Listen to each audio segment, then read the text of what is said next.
Do we need the screen out? Is that okay? That's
Friends, please be seated.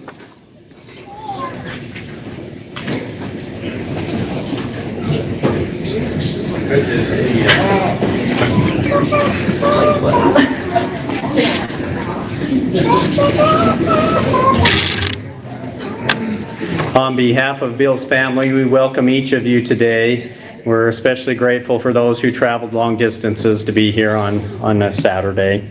Would like to also thank our military gentlemen for their willingness to provide military honors today for Bill. And we'll begin the services today with reading the program. We are recording this, and we welcome those who are live streaming with us today also. William Bill Schmidt was born on August the 18th, 1942 in Long Beach, California, and he passed away on December the 8th, 2024 in Burley, Idaho. We're celebrating his life today, June 7th, 2025 at 11 a.m. at the Mackey High School Auditorium in Mackey, Idaho, with Mike Anderson conducting. The opening prayer will be given by Nathan Schmidt, after which we'll turn the time over to the military for honors. Following their services, we'll have a life sketch given by Garth Lampson. And then we'll go ahead and have a time of sharing of memories. There's lots of stories about Bill, I hear, funny ones, and so would invite you guys to stand where you are, or if you feel comfortable to come up to the pulpit, you're welcome to do that also. But the kids would like you to share some memories, some that they might not have, or bring back a happy memory for them. Following that time of sharing of memories, we'll have a closing prayer by Race Harper. And the honorary bearers today are Brady Schmidt, Nathan Schmidt, Macy Schmidt, Race Harper, Cash Harper, and Logan Manning. And the honorary flower bearers today are Cassidy Schmidt, Cimarron Manning, Chesney Gregory, Abby Harper, and Madeline Schmidt. Nathan will go ahead and invite you to come forward at this time, please.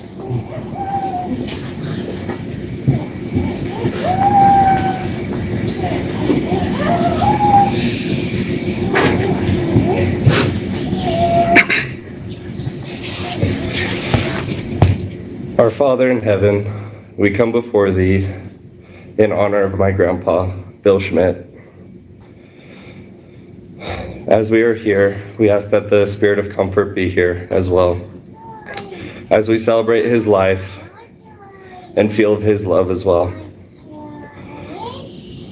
Father, allow the Spirit to be here freely and allow him to be here with us as well. We loved our grandpa, and there are many others that did as well. We appreciate this time together as family and friends in celebration of him. We appreciate all that Thou hast done for us, Lord, and we say these things in the name of Jesus Christ. Amen.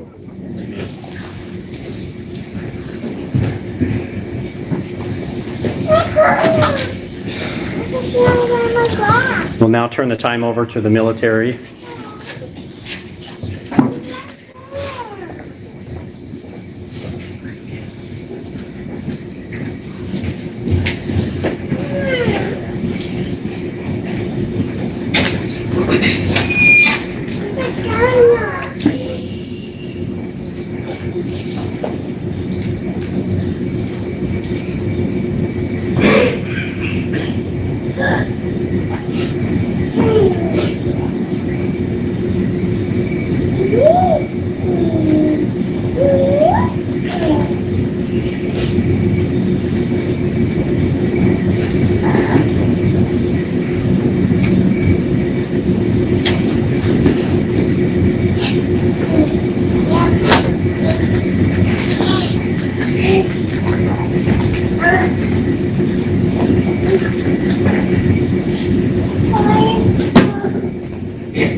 On behalf of the President of the United States Army, and the grateful nation, please accept this flag with single heart appreciation for everyone's honorable and faithful service.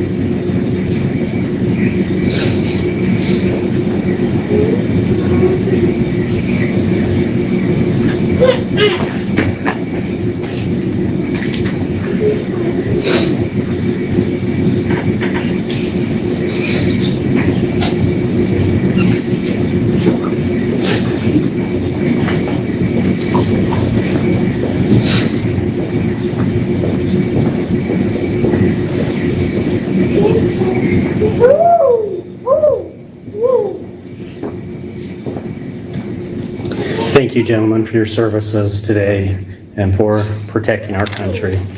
We'll go ahead and turn the time over to Garth at this time.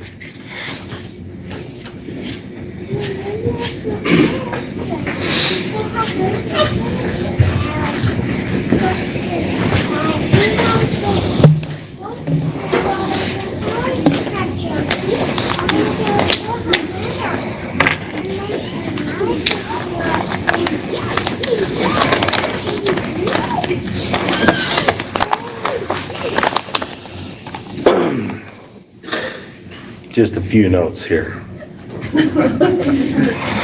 I was joking with Cody when I got here that they sent so many stories, these wonderful, wonderful stories that I'd asked the kids and grandkids and Cody and Chris to send, that if I read through them, and I did when I first got them, and it took me just under 2 hours. So that was speaking. Now, it's not going to be that long today. I've gone through them, but I didn't shorten it because we need to spend less time with the Schmidt family, or that we need to spend less time together. I just shortened it because I don't know. I got to the heart, to the real heart of the stories, and I found at the heart of it, it was really about the community here, where Cody and Chris grew up, where Bill grew up, and it's pretty emotional. So I'll start with Bill's life sketch, and then I'll get into some of those stories. So William Lee Schmidt was born August 18, 1942 in Long Beach, California. He relocated to Mackay in 1949 when he was 7. His parents were very surprised. Fortunately for him, they were not far behind him. So that's just a little for Cody. Well, what had happened is Bill's doctor had identified that he had asthma, very, very severe. Now this is in the 40s, so a lot of these things were new.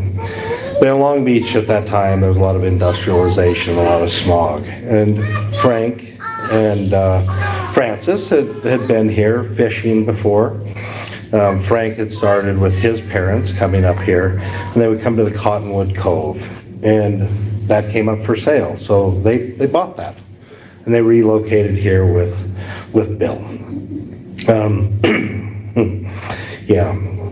So Bill passed on December 8th, 2024, and he was 82. The boys decided to wait a bit. Bill didn't necessarily want a formal funeral, but they thought that it was very important. And as I can see from his friends and family here today, it was important to you as well. So I'm glad that you guys made that decision. So Frank and Francis had come to Mackay previously, like I said, with Frank's family on vacation to fish. And when the property came up for sale, they bought it. So Frank and Francis operated the farm and the campground, because it came with the farm, until 1974. At that point, Bill took over the farming operation, closed down the campground, but he ran the farm from 1974 until the mid-1990s. Bill's health flourished in Mackay. He never had any problems with his asthma after leaving California. He fell in love with the outdoors here and with animals, not just on the farm, but through the mountains and the rivers and the many lakes that he would go to. Bill attended the local school system in Mackay starting in 1949, and he graduated from Mackay High School in 1960. He was a very gifted athlete. He participated in all organized sports programs available at that time: football and basketball and track. And I remember stories from my own father about how gifted your dad was. And he was really something special. And at least half of that was passed on to you too. I still see a few names on record books there, right? You know that if he was here right now with us, he would be saying the same thing. So upon graduating from Mackay High School, Bill stayed close to home. That summer, he supported the family business until the fall. And he also worked for the Forest Service. This was 1960, during the summer crew, fighting fires and running chainsaws as a soldier. And then he went to the University of Idaho. He was asked to join the football team there. He spent a year there and decided that the college life just wasn't for him. So he came back to Mackay in the spring of 1961. So he continued to support the family business and continued that work as a seasonal worker for the Forest Service for Phil Moffett. We'll get to why Phil's important there. Yeah, and he did that until he joined the U.S. Army for the Vietnam War in 1964. He was in the Army for 2 years, and he did a tour in Vietnam. He was stationed at Cam Ranh Bay, where he was a firefighter. Bill very proudly served his country. He didn't share too many of his experiences with his sons, but occasionally, a story or two would slip out. That war was so traumatic for so many people that I think that generation especially kept a lot of that really bottled up. So Bill met the love of his life, Jill Moffett. He's getting back to Phil, who he worked for in the Forest Service, right? Somewhere between the years of 1961 and 67. Bill was working for his future father-in-law for the Forest Service on and off through that time frame. And Mackay, being Mackay then, just like it is now, was small. Of course, Bill knew who Jill was, but when they started dating, as near as the narrative is reconstructed, she was probably a senior in high school.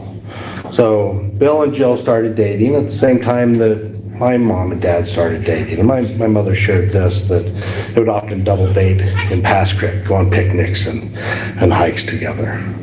And they were married in 1967, in the fall of 1967.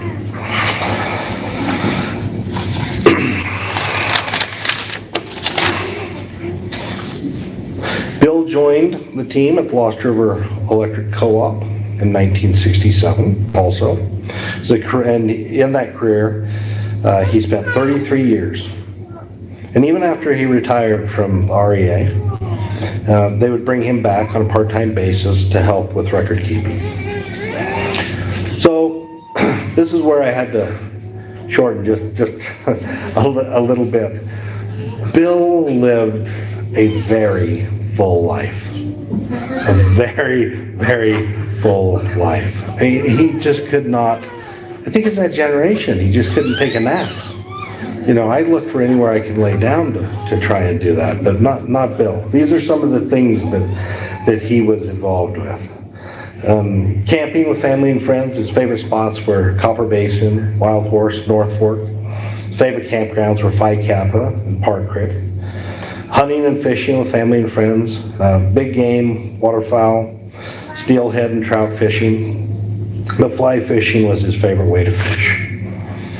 He was a voracious reader. I don't know how many people would really associate that necessarily with Bill, but I had so many conversations with him. It was absolutely amazing. To say that he read thousands of books, honestly, is an understatement. And it was absolutely amazing. There were a lot of books on Vietnam, a lot on the West. Of course, Louis L'Amour was in there, there was action books as well, but there was a lot of history. Just a lot of history. Animals. Yeah, farm animals. They went through a lot of different farm animals. All the likely suspects.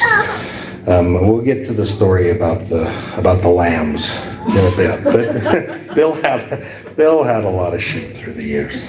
He did. And then later, after he retired, he truly enjoyed the deer and moose, the raccoons, the bears, the birds. He had peacocks for a while. If he could feed it, he wanted it around. As far as organized sports, he participated in men's outlaw basketball and men's slow pitch softball.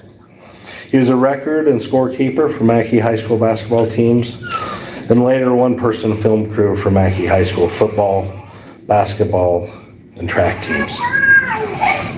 And I'd heard the story with your dad that he never missed a second of your games. And that's the truth. He really didn't. But every one of those seconds was looking through the rangefinder of his camera. He was very astute and dedicated to that pursuit. His favorite college, university, was the University of Idaho. He's a lifelong fan.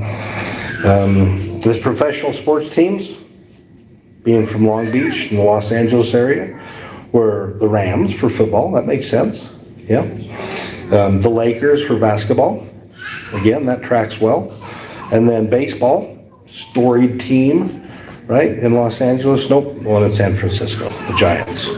So, yeah, he shook it up just a little bit there.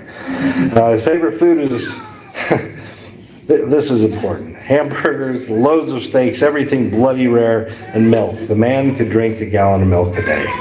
I love that about him. And Jaylyn related a story through her daughter, Chesney. Chesney had served a mission and had returned with gifts, which was great. And she gave one to Grandpa Bill, and he didn't open it. And she thought, wow, I've offended him a little bit.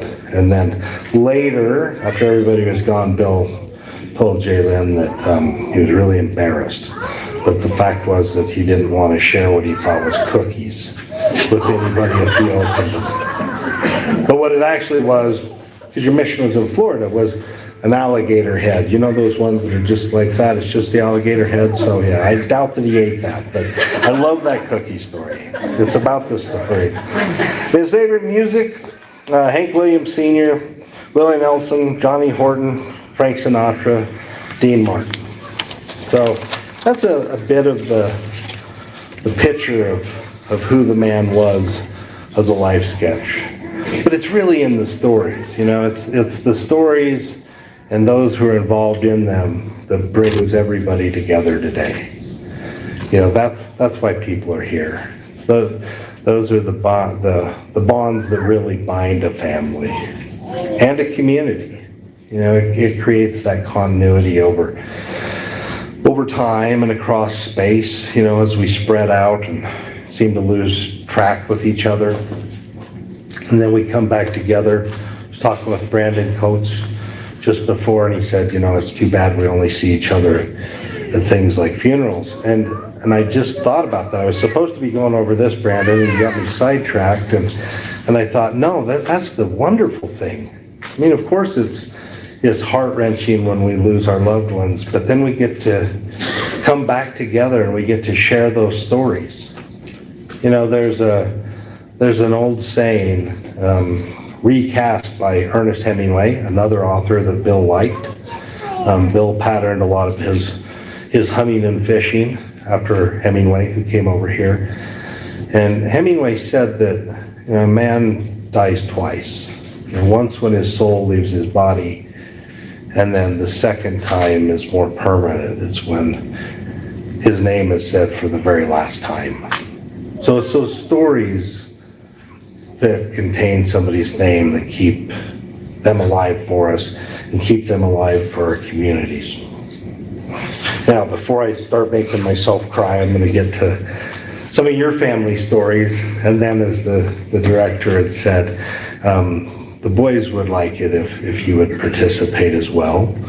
I know everybody's got a story about Bill, and people might not be comfortable with that, but if you are, please do share those after I'm through. I'll try not to be too long-winded. So Nathan, I appreciated what you said.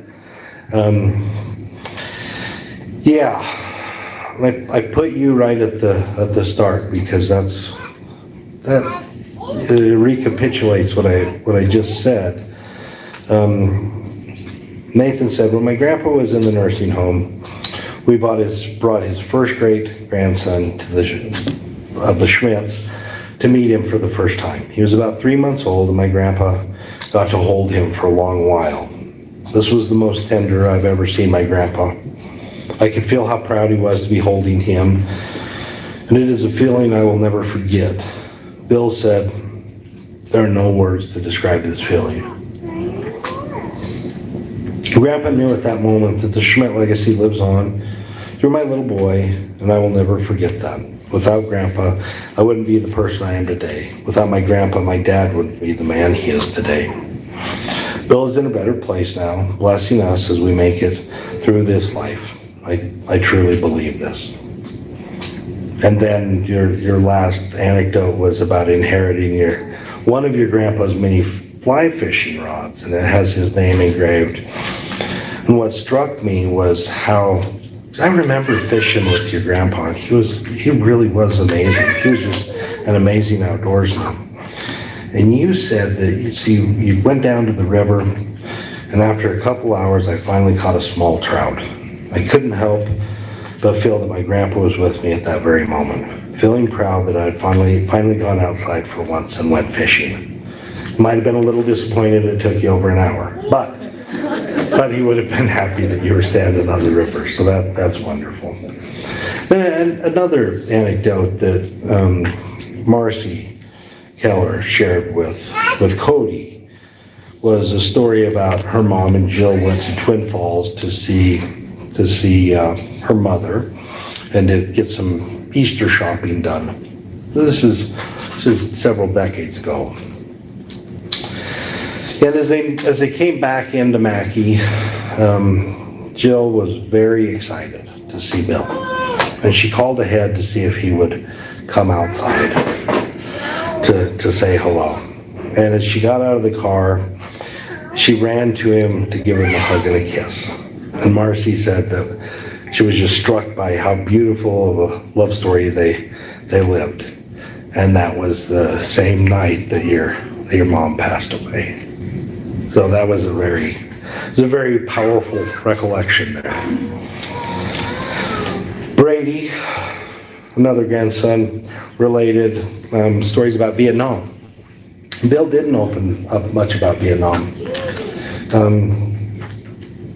but he would tell you about having to go out and tow the planes out of the mud and muck after higher ups decided that they knew how to fly them, which sounds like they did successfully. It was just not the landing successfully. So those are the great kind of memories that keep you connected, over time.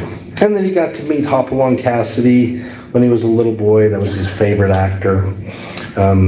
So this would have been before 1949, and that memory stayed with him long enough to share with you, and then you get to pass that on. Those are the memories that keep us all together. Let's see, another one from Brady. It relates to the four-wheelers. Now, this struck me as being so quintessentially Bill Schmidt. So it was always important to Grandpa that we were being safe in whatever we were doing. He would take it very seriously, and it taught me to take safety very seriously.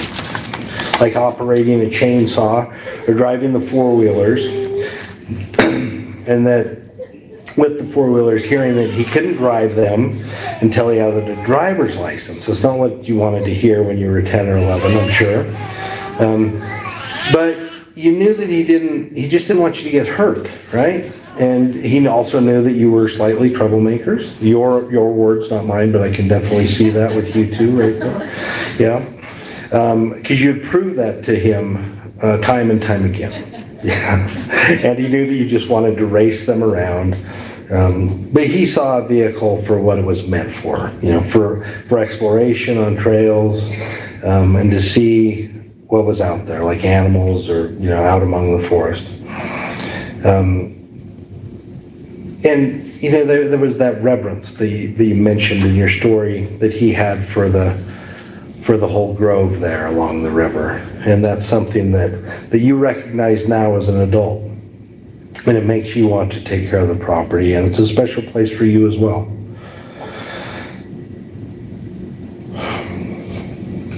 Finally, you relate that you wish you could have his love of fishing. But you don't really have that. You don't like to eat fish, and you definitely don't want to clean them if you're not going to eat them, right? So, yeah, and you do wish you'd played more golf with him. But you relate very, very well that as a young man on hole 7 at the golf course in Mackay, you made a very long shot and it was your first divot on the green. So, yeah. Steve probably doesn't like hearing that, but I hope you didn't replace it. Yeah. Or did replace it, I mean. Yeah, and then Chris, oh, he sent me this wonderful story, ultimate father-son trip. So I tightened it just a little bit. So Cody had been working back east, and he bought tickets, anticipating a trip to a ball game, to the Baltimore Orioles versus the New York Yankees at Camden Yards in Baltimore. So Cody invited Bill and Chris to go with him. They're very excited. Chris drove down. Cody had moved back to Lehigh at that point.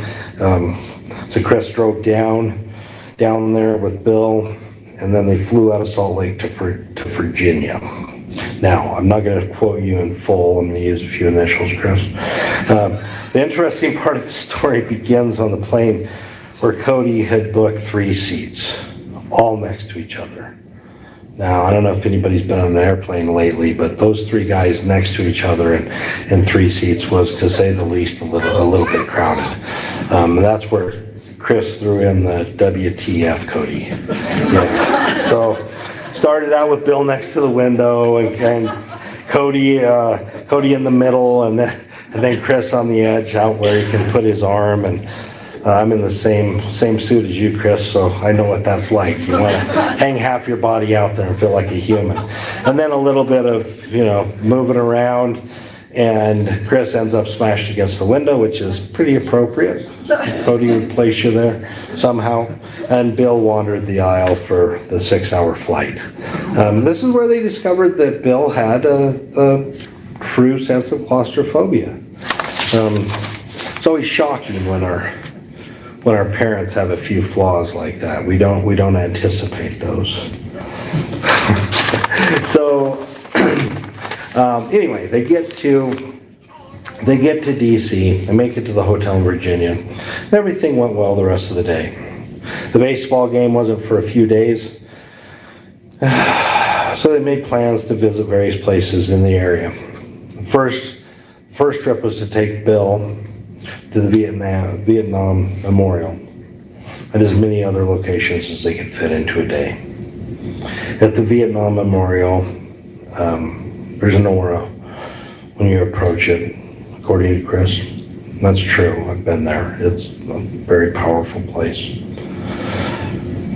To try and describe it, it's the weight of sadness and heartbreak for those lost, combined with the honor shown for each of their names being listed. Chris said it hit him all at once, and his dad as well. There had only been a few times in their lives that they had seen their father cry. When Jill died, when Cody left for the military, and the moment Bill found the names of friends that he knew on the wall. It was an incredibly emotional, healing, and rewarding experience. Together they visited many more sites like the World War II Memorial, the National Archives, and the changing of the guard at the Tomb of the Unknown Soldier in Arlington. The rest of the weekend they traveled to Gettysburg, which was moving and amazing. And the Yankees-Orioles game was a great time. But for all the time that has passed since, the moment shared with Bill, Cody and Chris, few things have been as memorable as being together at the Vietnam Wall. And I'm sure that was. Cody shared some experiences as well. So he relates that Bill is still and forever will be a fan and supporter of the University of Idaho. And out in the lobby you'll see some of the memorabilia from U of I. No matter where Bill went, he always ran into people that attended the U of I. And then the conversations would be endless. One of Bill's favorite things to do, I love this, was he would buy University of Idaho Vandal mascot car magnets. Purchase purchased a lot of them. And then once they're in his possession, whenever he got into town, he would put these magnets on everyone's car and giggle to himself and say, "You just got vandalized." That's excellent, Cody. And then when Cody and Chris, I think as everybody remembers for sure, Cody and Chris played football at the University of Idaho. And Cody once asked Bill who he'd cheer for when ISU played Idaho. Well, Cody got his first start against the University of Idaho. I remember that. Yeah, Bill's response? Well, he said that he would cheer for Idaho when they were on defense, and then for ISU when they were on defense. So at least he committed half the time to ISU. Yeah. Yeah. So in that game, he also wore ISU gear over the top of his U of I gear. Cody was not happy with that, I'm sure. Maybe just a little bit happy though. Yeah. And so the next time that Bill came to town, U of I was or the next game they were at Pocatello. And so Cody got Bill tickets to that game in the ISU student section. And to throw the phrase back at Bill that Bill would use, "That will learn you." Yeah. Yeah. Oh.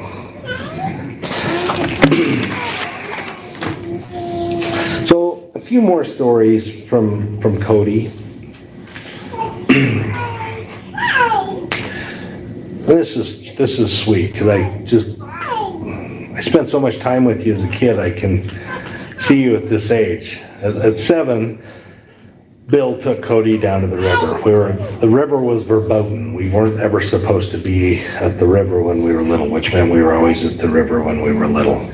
But this time it was countenanced. So Bill had taken Cody to the river, and he remembered he was 7. And Bill set up one rod, and then about 50 feet away, he went to set up another rod. Well, Cody is at the first rod, and fish on. So Cody pulls it, starts reeling in.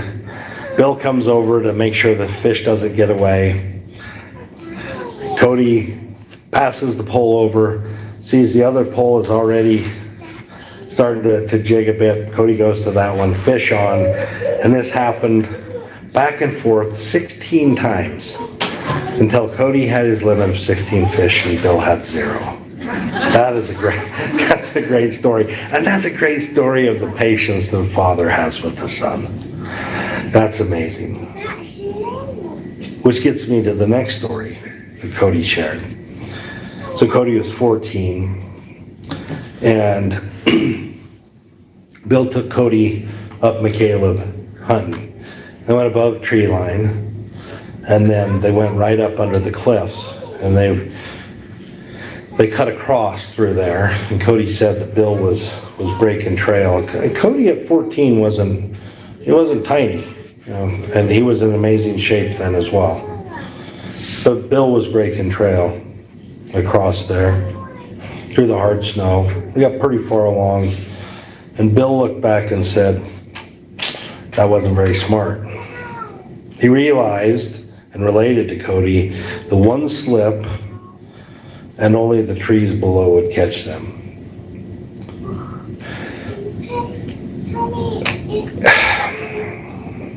As I read that story, Cody, I knew that wasn't just a hunting trip. I mean, that really happened, right? But that was so metaphorical for how your dad raised you boys. He had absolute ultimate faith in you.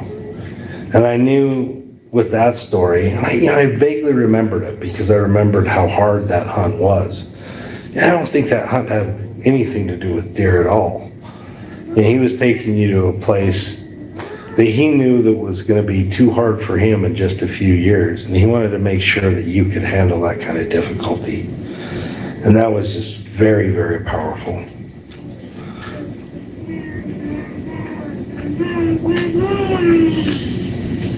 Your dad was the type of dad that people are lucky to have. He pushed you boys beyond what you were comfortable with because he knew that life would be uncomfortable when you became adults. That'll lighten this just a little bit.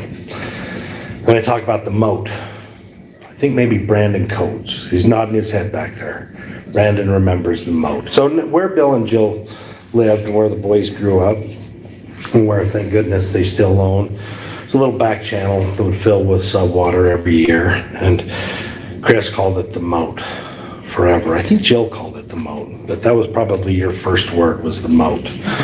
Well, Cody, being the loving, always gentle older brother that he was, would pound on Chris a little bit. And Chris realized, man, there's nothing I can do about this. But he knew that if Cody broke any of his toys, that Cody was going to get, a little more than talking to, right? So Chris would take his toys, go outside, and throw them in the moat. And then tell Bill and Jill, Cody threw, name whatever toy you want in the moat. Yeah, and then Cody would get the punishment for it. So Cody related that to this day, Chris is still a pacifist, totally all about peace. Yep. Yeah, and I've wondered about that with you through the years, if you're still figuratively throwing things in a moat. I don't know. Lastly of Cody's stories was the farm. And I said I'd get back to the lambs, right? The lambs. So I got to experience this quite a few times because Cody was my best friend, still is to this day. And Bill obviously assumed that meant that I was slave labor along with them. So every crop of lambs had to be castrated. We would separate them out, and then you had to hold their legs, and he would slit their sack and then squeeze and then pull them out with his teeth, which would always make us gag, and he'd always like, I have no idea. It had to have been for effect. And then he would spit them in a bucket for Donna Hardy because she liked to eat the tiny Rocky Mountain oysters there. Yeah, so Bill truly was an Iron Man. Yeah. So as I near the end here,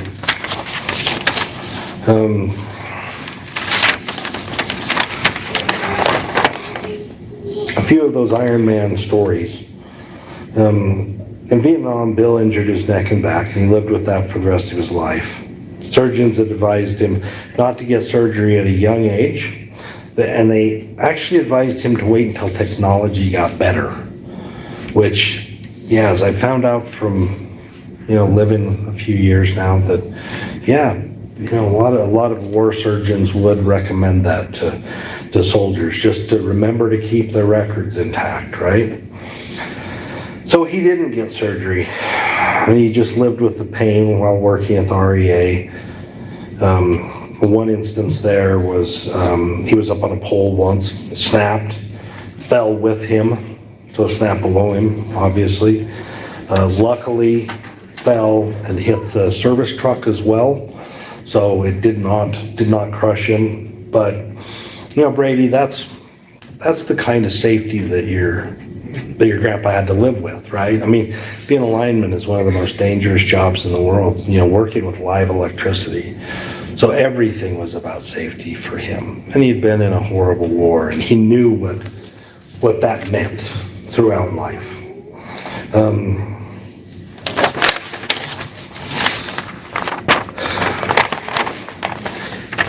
Toward the end of his life, he survived becoming septic, survived COVID twice, survived pneumonia. And through all of that, it never stopped him from doing the thing that he loved, which was running a chainsaw and cutting and splitting his own firewood. That was something. One of the last stories, before I get to the very end, is the story that my dad told me about your dad. They were in a duck blind up at the top of the reservoir, and they'd gone up early in the morning with a thermos full of coffee, of course, each. And it was below zero, and being who they were. They had their down on, and they were enjoying the stories of everything. And they sat in that duck blind through the day until it started to get dark. My dad said that he thought, well, they both thought that it was really odd that it had warmed up like it had. And what had actually happened is, and I spent my life as a fireman, so I now know that this was true. They were becoming hypothermic. That's why they thought that it was warm. And as they went to stand up, they couldn't. And they had to talk each other into being able to stand up and to get back to the truck. I mean, they literally almost froze to death. And they kept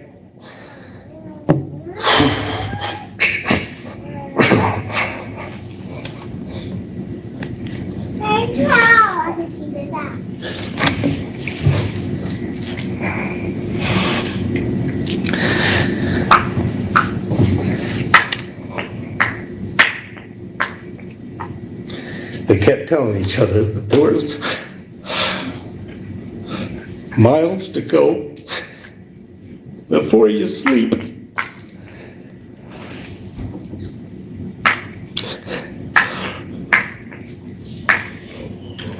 And they made it to that point. The reason they said that is because Miss Kaler was their English teacher. And she taught them all various poetry. And a poem that comes from is from Robert Frost. It goes like this. Whose woods these are, I think I know. His house is in the village, though. He will not see me stopping here to watch his woods fill up with snow.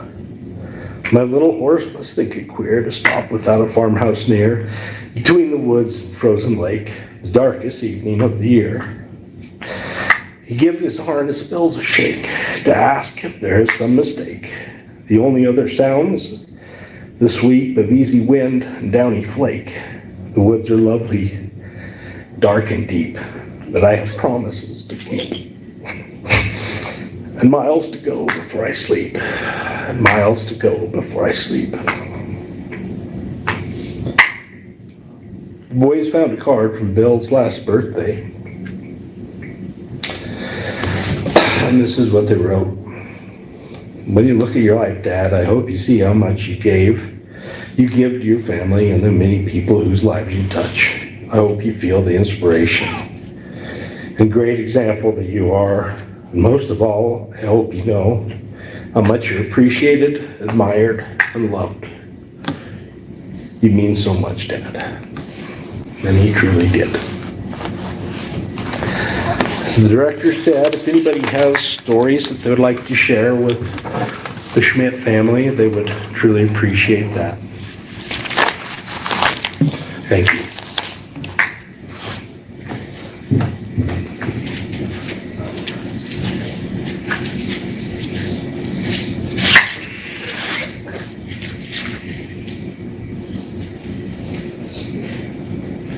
I'm Holly Jarvis.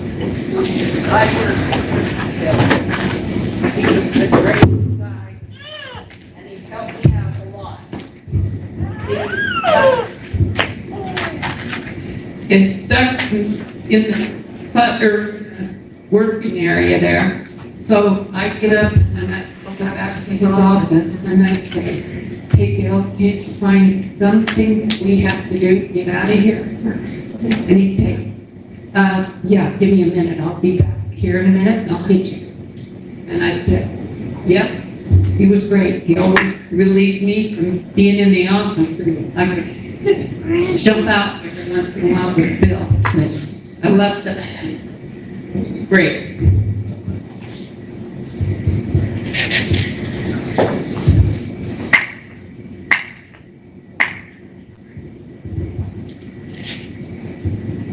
I am Brandon Coates, Chris, Cody, Brad. Josh, they all know this story too, but something we used to do in high school, we discovered paintball. And the Grove was one of our favorite places to go. We'd be out in the Grove, and we'd all have our camouflage on, our green and face paint and all sorts of stuff, sneaking around trying to sneak up on each other. And we had all sorts of hiking places out there. And we built little forts and cinder block things and stuff. But one day, out there sneaking around for everybody, and hear this noise out there. Look over, and there's Bill with his camera, video, running out there doing video of us with the paintball. So quickly I learned that wherever you follow Bill, wherever he's pointing at, that's probably where something's tight. That's good day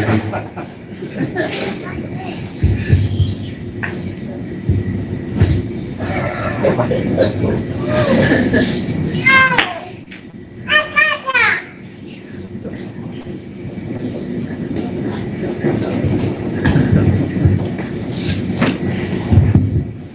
know, Bill and Forrest, I was with him too, and I spent a lot of time with Forrest, Bill, and others who saw fires. One of the main things that we did, we all had a name. And we went through, this nobody ever called anybody Bill, and Gary, we both our nicknames. And Bill's nickname was the Drake. And I always feel I have no idea how he does that. And I think German something. Gary Lanston, he was bad. Chief Watson was cold. All girls bodies.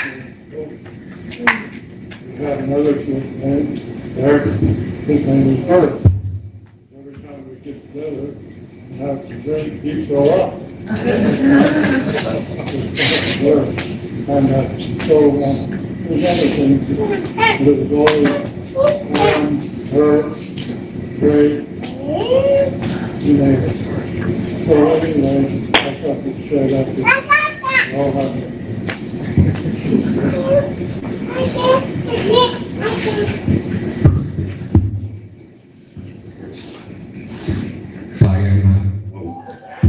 I'm used to speaking in the mic again.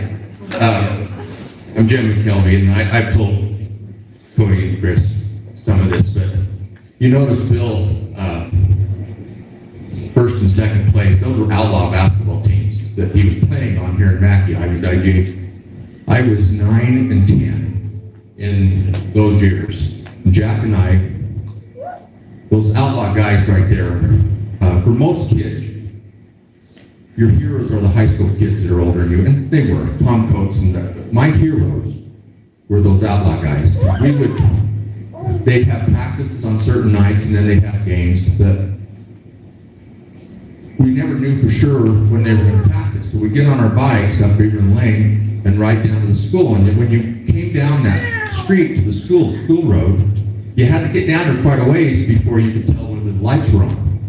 So we would just ride together, and as soon as we saw those lights on, it was like hallelujah, and we'd start just going that much further. But those outlaw guys would just let us play along. I mean, they'd play, and then they'd take a timeout, and then we'd go and play in between.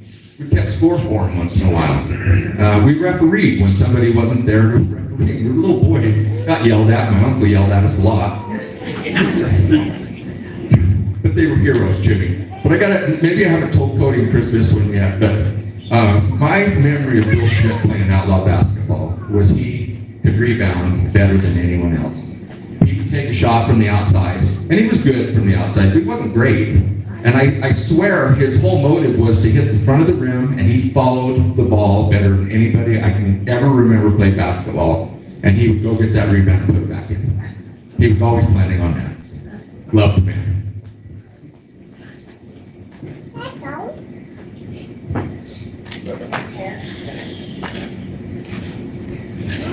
Hi, my name is Glenda, and I can't remember a memory without Bill and Jill in it, and those little buggers. One of the memories I do I do Bill, as you know how Bill said he was all competitive with his sports, well, bowling was one of them. He and I had contests all the time during bowling, and when he lost, he had to pay me 50 cents.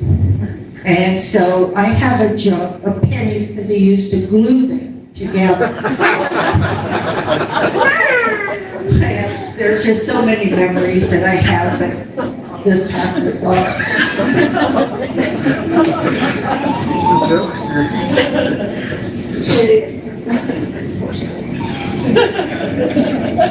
I don't need no sticking my cup.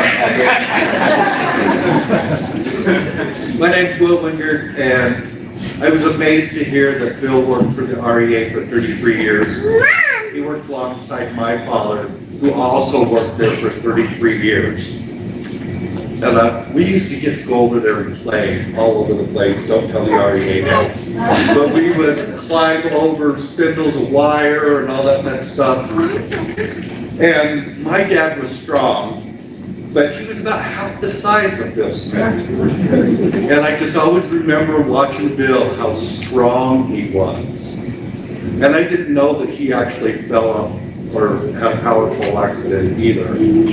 But just to be that strong after that serious of an accident, I'll never forget just watching him and just amazed of his strength. And then another memory we always have, and we still do to this day, we creep by the Schmidt house on Highway 93 so we can see if the deer.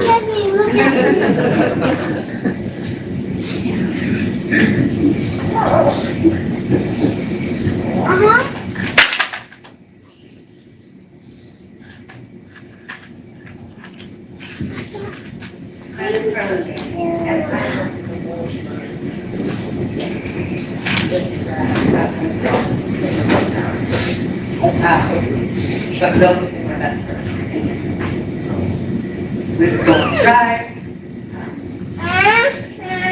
Pick up and pick up. Then well, all and so I would get the house inside. You sit down.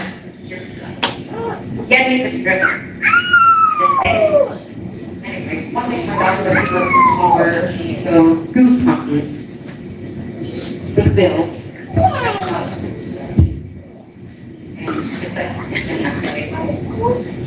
So I take that little stick to go up. You want to go now? Nice. Yeah. Let me get your neck back. He said, oh, wait. So we went out. And I talked with him. And he put his face. When you get to 15, yeah. I shot the goose, and waited out for the river, got my goose from the hand. He only goose I've got for this day.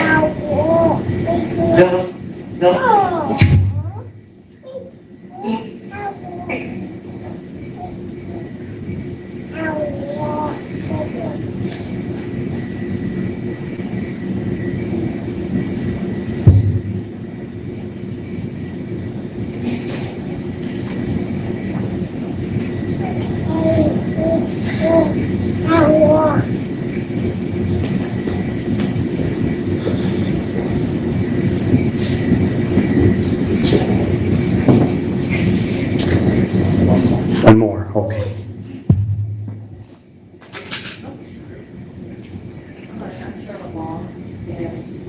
My husband was too big to In 1967, Bill and him took a trip to well, they harassed the bears and they got into trouble with the entities. And they said, okay, move everything. So then what they did is next seating, and they got picked up, and next the officer gets a ticket. And Bill was taking a picture. And the officer did not like that one little bit.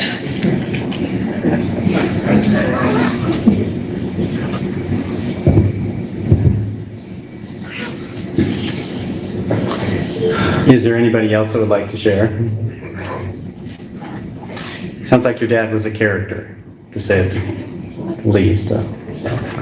All right, thank you for each of you sharing today and for being here. I'd like to thank Patrick for providing the beautiful video for us today and the music, and also Stephanie Fulmer for allowing us to use the school today.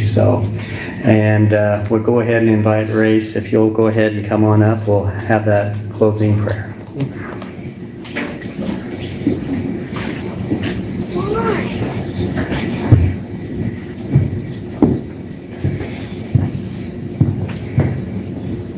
Dear Heavenly Father, we thank you this day. We're all able to be here to celebrate Bill's life and hear the stories about his life, everything he's done. And we hope he can be there looking down, just smiling, knowing how much he was loved and how much we enjoy his life stories, and hope that we can all be able to go on through the day and the rest of our lives remembering Bill and keep him in our hearts and memories. In the name of Jesus Christ, amen.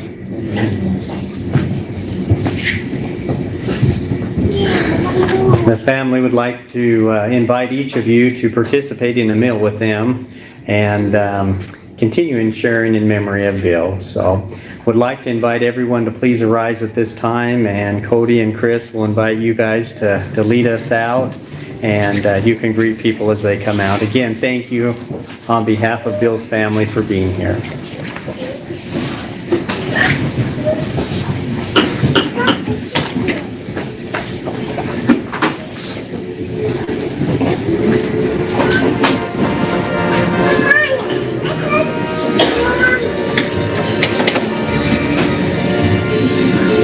Flakes fall as winter comes, time just seems to fly. Is it the loneliness in me that makes me feel cold? My heart is sad like a morning dove that's lost its wings in flight. Hear the cooing of his lonely heart through the stillness of the night. Whispering pines, tell me, is it so? Whispering pines, your